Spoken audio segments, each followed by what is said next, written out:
absolutely brilliant. He is on BBC Three. He's a radio DJ. He's also a documentary maker. He's also an actor as well, and he's currently shooting a film with Emma Thompson, so he's on his way, I think. But he does a really lovely welcome message about how he got into the sector. And he comes from a single parent family in South London, and yeah, he's doing just phenomenally well. He talks about his decision about going to university. He did go to university. Quite a lot of people we talked to didn't, but he talks about why it worked for him and how he chose his course as well. So it's a really nice way to start the day, is to start with the welcome from the high profile person. You could do that in you have a sort of an online assembly or some form time. Each sector has also got a sector overview, which is a very short, almost like trailer for the sector, with sort of some key stats, some key look at the job roles, but really like sort of an advert, if you like, for the sector. When you click on any of these, the moment the content isn't there, the content will be there published on the 25th of February. And when you, so currently now the call to action is to sign up, but from the 25th of February, you'll be able to play. And whenever you play the video, you'll need to put in your school URN number.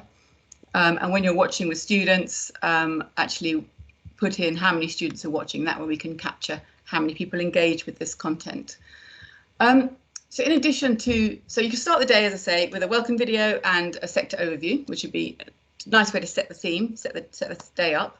And then depending on how much time you've got or how much stage your students are at, all the Where I Works here are like a sort of 10-15-minute interview with someone who does the job.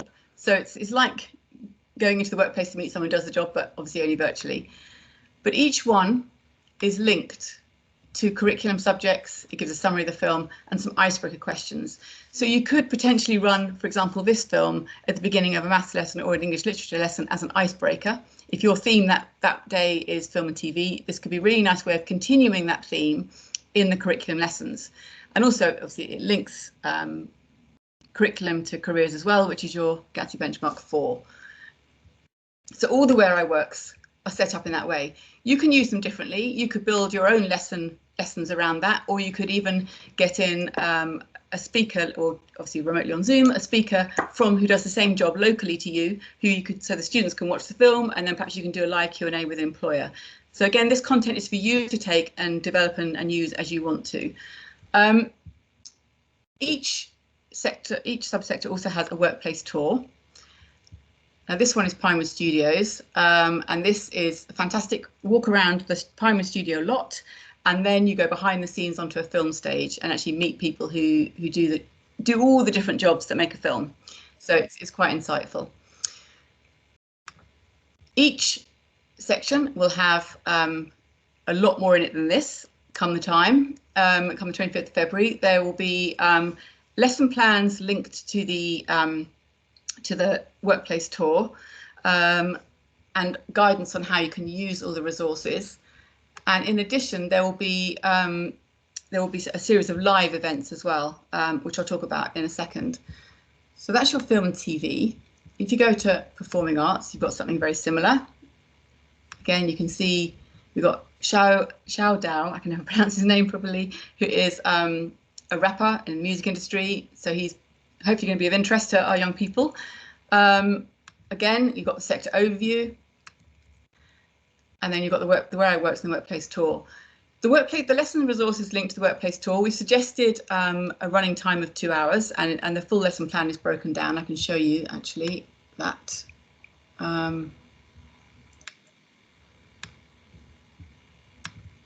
Just quickly, I'll show you a lesson plan so you can see. And if you've signed up already, you will have received the lesson plans. So we were sharing those in advance so you can get on with your planning. And then the actual slide deck and the worksheets and the full teacher notes will be made available on the 25th of. So I'm just going to stop sharing here and share back again.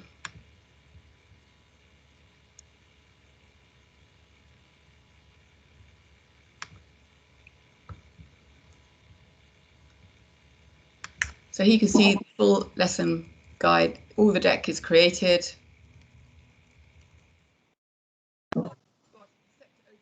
There as a way to sort of nicely set the lesson up, which you can, it'll be short enough to play again if you want to play it again. An icebreaker activity, that's the workplace tour of Pinewood. The lesson activity is all linked to Bond, which was going to be coming out on the 2nd of April, which would have been perfect, but it's just been put back again. 3rd time it's been put back, or 4th. But the trailer is there in the lesson. The activity is all built around sustainability. We've been talking to the sustainability manager who worked on Bond, and she has shared with us original prop lists from the film, and we've divided it up into 5 teams. So each team will get a different prop list, and they're given the job profiles or the job descriptions of the people who'd be sitting around the table to discuss what you do with those props after the film is finished, how you dispose of them sustainably, whether it's to upcycle, downcycle, recycle, or dispose of for sustainable energy, or any other really nice creative idea that people might not have thought of before. So, you know, it's about thinking out of the box of what you could do with those props. And it's run as a sort of assessment centre activity. So if you were able to get employers in to observe that activity in breakout rooms on Zoom, then that would be fantastic. And you can again get that benchmark 5 ticked off against that activity. So I'm just going to share this again.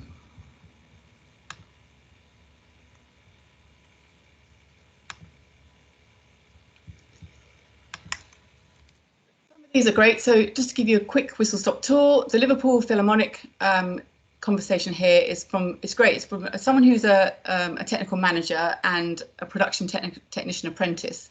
The technical manager went to university and did it that way, and the technician apprentice is on an apprenticeship.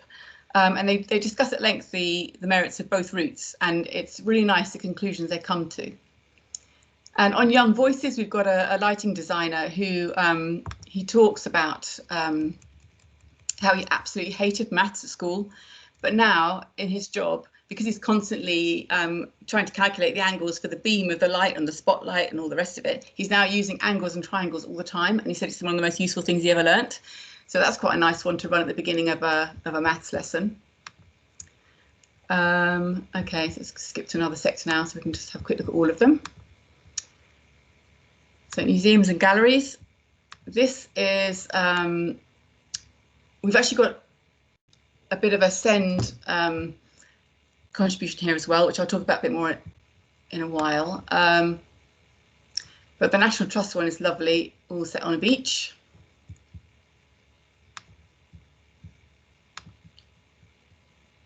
We've got Jay Blades introducing the crafts session. So he's on from the repair shop on TV. He does a really lovely welcome. And we've got the sector overview. The workplace tour is Cockpit Arts, which they've been absolutely brilliant. We did a tour of them, of their premises, and they've also given us lots of lovely people for a Q&A panel, which again I'll talk about in a second. So you can see the range of content we've got here, and you know, as I said, Dr. Martens will definitely be popular, I think. And we've got gaming. This guy here, Abu Bakr Salim, he's the voice of Bayek from Assassin's Creed Origins, and he's currently on our TVs as father in Raised by Wolves by Ridley Scott. So he's really going places, and he does a really, really lovely introduction, talking about sort of how people who work in games are driven by a love of games, and it's very accessible and very possible. And the workplace tour is all set around Ubisoft, where we've got a research team going off to explore, do research on different places like Norway, Iceland, Hadrian's Wall, and all sorts of things like that, where they actually take lots of footage and take notes of the foliage and take sound recordings, all that sort of thing, and they take all that back. And then when they create the worlds for, say, Assassin's Creed, they've got some really robust source material from which to build that world. And there's also a lovely interview with 2 of the main actors in their motion capture suits. And so the activities in the lesson are all built around that. So it's about creating a world for a game. It's about, they've shared with us some original scripts from Assassin's Creed. So there's a drama activity, and there's also a music composition activity as well. So that's all linked to how you develop a game, which again is really nice. And it's that access to industry that sometimes isn't always available to individual schools, but we've managed to put it all together for this. So there's also a live programme of events as well. We have a Q&A panel running on Tuesday, Wednesday, Thursday at 11 o'clock and 1 o'clock every day. and there's one attached to each theme. So so again, if you can't get an employer involved on the day to do something with the lesson that you're running, you can attend one of the Q&A panels. And how it works is that the teacher is there with their class on Teams. They then connect to the live Q&A panel on Zoom and share their screen with their students. And you can then interact that way. So it's all kind of, it's safe. We've got some great people on the panels. We've got Oscar winners. We've got award-winning film score composers. We've got the sustainability manager from the Bond film is going to join the Q&A panel. All the people in the Cockpit Arts film, or a lot of them, are joining the Q&A panel as well. So there's a real nice connection between the content and the live activities as well. And just to finish up, I just want to just quickly talk you through the SEND programme, and then we can take some questions. So the SEND programme, we have a workplace tour, which is Leeds Museum and Galleries, which is very much aimed at SEND learners. We also have the education lead at Leeds Museum and Galleries has also set up a series of Zoom the Professional workshops, where twice a day we'll be able to have a chat with somebody who does a job at the museum. He's created, we have a student worksheet, and we have a supporting teacher note to go with that activity, so you can prepare the learners in advance, and it may be possible to send questions in advance if you'd like to as well. And we have, as part of our general live Q&A events, we also have a SEND panel on the Wednesday at 1 o'clock. And on that panel, we have Talentino, who works closely with the Careers Enterprise Company. We've got Leeds Museum and Galleries. We've also got a graphic designer who works with major FMCG brands and music bands, who has spinal muscular atrophy. We've got a deaf makeup artist, and we have a neurodivergent animator so far, but a few more still to come to confirm on that one. But again, a nice scheme of activity. So that was a whistle-stop tour through the content. To remind you, if you haven't signed up already, it's important to sign up, because you get access to the teacher notes for the lesson plans. Also, there's a timetable, like a sort of draft timetable, like how you could use the content, using the Where I Works in your curriculum sessions, but perhaps collapsing your timetable where you can to run a full 2-hour session with the workplace tour and do something a bit more experiential and industry-led in the classroom. And obviously we're going to send out the Zoom timetables as well. So a mixture of online content which you can use as you want, when you want, and some scheduled live Zoom events as well. Any questions? Hi Jackie, it's Joanna here. We have had quite a few questions in the chat, so if I start by picking up some of those, but feel free everybody to put your hands up or ask Jackie a question as well. One of the first ones was around how long will the films and the resources stay on the website after National Careers, after the week? Okay. First of all, before I answer that, when you're accessing the content during the week, there'll be a pop-up that will appear which will ask for your URN number, the year group that's watching, and how many students are watching. And that's really important in terms of our funder, Arts Council England, so they know how far their funding is going and how useful it's being and the impact it's having. Once we get to the end of the week, that pop-up box will disappear and the content will be on the website for you to use. But obviously we won't be able to report that to the Arts Council England. So we'd really appreciate it if you could use some of it during the week, and then you're welcome to use it as much as you like, whenever you like afterwards. But certainly during National Careers Week is where our main focus is. That's great, thank you. A question specific to the Bond lesson activity. We had a question about it. It looks quite long for the particular group of students that would be might be using that one. So the question was whether or not it's locked, the slide pack is locked as a PDF, or whether it could perhaps be cut down or adapted for particular groups. Yeah, the slide deck will be in PowerPoint, so you can edit and use as you want. Some other questions that we've had. So, for example, can students sign up separately? No, not really. It's very much about being teacher facilitated, teacher led in the classroom. And even in the Zoom panels, again, for safeguarding, it's for teachers to have the students there on Teams and access with the Zoom as a group. So and all the lesson resources, we've talked about this at length, and we just feel that students working at home, working independently, are potentially struggling with their motivation, etc., and even keep up with the work they've got to do, let alone any extra videos they might want to watch. And the thinking is they wouldn't watch them if they were unchaperoned or unsupported, if you like. So we feel it's better that the teachers are there to share the videos with the students so they can answer questions, and also particularly when they're linked to the Q&A panels as well. It's quite nice if the teachers have seen the videos as well with the students before they attend the Q&A panels. And on the point of signing in, another question was whether teachers need to sign in separately or whether there would be one login that the careers leader would do. You don't really have to log in. The only time we ask for your URN number is when you want to access some of the content. So the reason for signing up is so that you can get access to the planning resources early, so you can do your planning now ahead of the week. But once all the content is published, the only thing you will need to access it is your URN number. That's it. And we've had a couple of questions about the Q&A panels as well. The first one is about how to access the Q&A panels.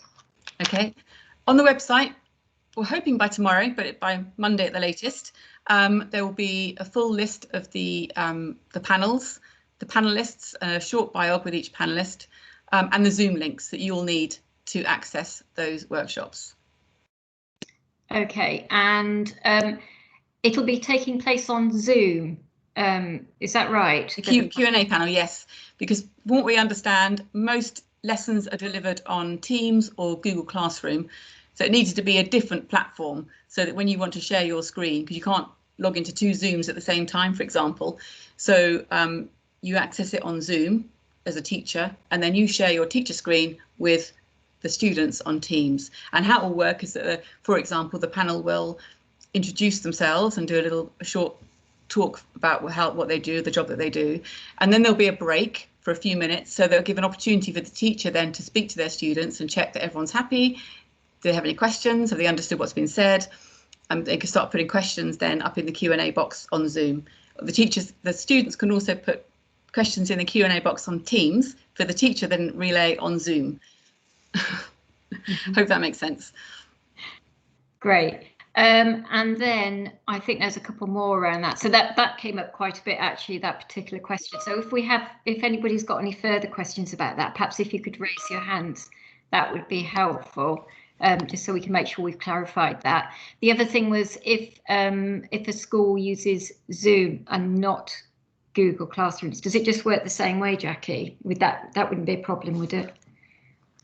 If they're on Zoom already, yeah, I don't think it's possible to share a screen on Zoom. That would be difficult. So the students would need to be on Google Classroom or Teams, and then the teacher can access Zoom separately and share their screen.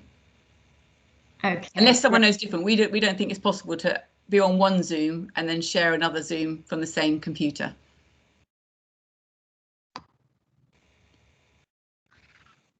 Feel free to make a comment if anybody's got any further questions on that, or just speak up. Don't feel you need to go through the chat.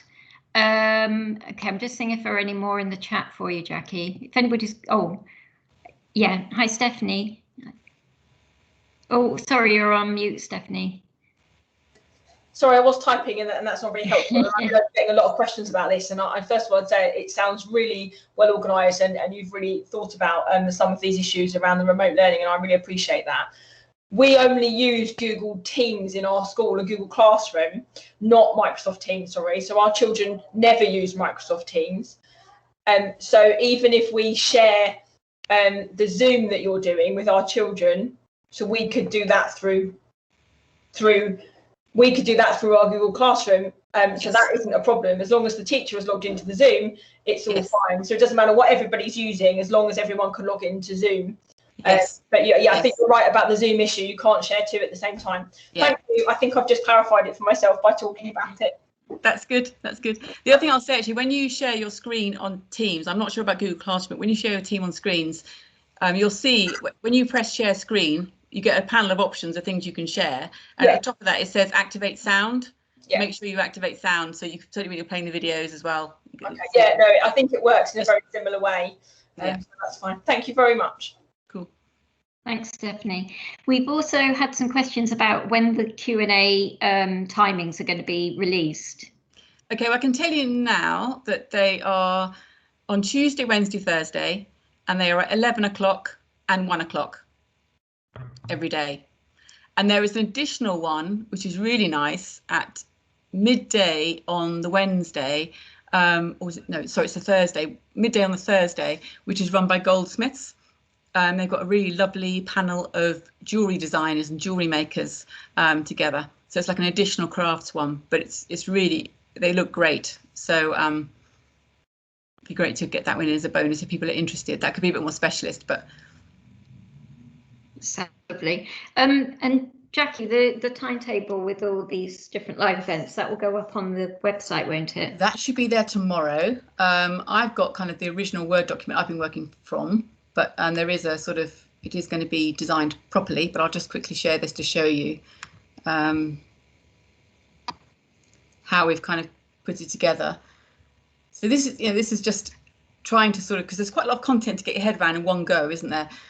So there's the welcome bits, which is the pale blue bits, the welcome activities. Then the red ones are the sort of curriculum sessions. If you've got a maths lesson or an English lesson or a geography lesson where you can link it to one of the videos, then you just your scheme work doesn't change. It's just a nice icebreaker activity on the website. And then we're suggesting, if it's possible, to run one of the 2-hour sessions every day. So you can do one of those 2-hour lessons every day with the students. And there are the Q&A panels. So you've got crafts on Tuesday at 11, gaming at 1 o'clock on Tuesday. You've got the museums and galleries at 11 o'clock on the Wednesday. Send is at 1 o'clock on the Wednesday. You've got that, and then you've got screen at 11 o'clock on the Thursday, and performing arts at 1 o'clock with the Goldsmiths special panel there at 12 o'clock on the Thursday. And our welcome speakers as well, which I've already told you about. But that's now going to be designed properly and with proper Gatsby benchmark links and all the rest of it. So it'll be up there on the website tomorrow. Fantastic. And then schools can just pick and choose which bits they would like to get involved in. Yes. You don't have to be there for the whole week, but there might be certain bits that you'd like to timetable into the week. And the other thing I wanted to touch upon was around bringing in business volunteers as well to help support those sessions. So Jackie, you showed the lesson plans, and within there's some suggestions for how some live interaction with business volunteers can really add value to the whole experience. Just to say that from the London Enterprise Advisor Network, one thing that we're doing is we're reaching out to companies at the moment to see if we can get some business volunteers to offer to come and connect with schools. So we've been speaking to companies such as Burberry for fashion, Cockpit Arts, who are very involved with Discover Creative Careers Week, and they've said that they'd like to help a bit more too. Young Vic is another one. Warner Brothers the other day, they said that they'd be interested. Bloomsbury Publishing was another one. So these are companies that we've spoken to, and they've said that if there are schools that are particularly interested in working with them, we can help try and make that connection, and then you could talk with them about what that kind of interaction, what might work with your students and which lesson plan that might fit in well with. If you're interested, what I would suggest is to speak to your enterprise coordinator, and then I'll obviously liaise with them myself, but we will try and help make that connection with some business volunteers, or indeed think about the networks around the school as well. Do you have parents that work in creative